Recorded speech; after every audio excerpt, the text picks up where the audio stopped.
వారికి ఆదివారం ఆకలేసింది. అరణ్యంలో ఉన్నది మోషే ఒక్కడు, లక్షల మందికి ఎక్కడి నుంచి తేగలడు? వాళ్ళు ఊహించలా.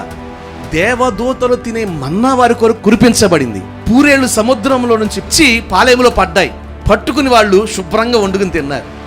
ఊహకందని కార్యాలు ఎన్నో ఉన్నాయి బైబిల్ గ్రంథంలో. వాళ్ళ సంతోషానికి, వాళ్ళ ఉత్సాహానికి ఆ రోజు అవధులు లేవు.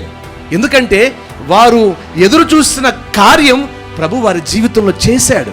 నా దేవుడు మీరు ఎదురు చూస్తున్న కార్యాన్ని జరిగించి మీ ఇంట సంతోష ఉత్సాహములు పుట్టించునుగాక. పిల్లల చదువులని, పిల్లల ఆరోగ్యాలని, వారి ఆర్థిక విషయాలని, వివాహాలని, ఉద్యోగాలని, వ్యాపారాలని ఎన్నో ఒక పెద్ద లిస్టు తీసుకుని వచ్చి ఆయన దగ్గర పెట్టాం.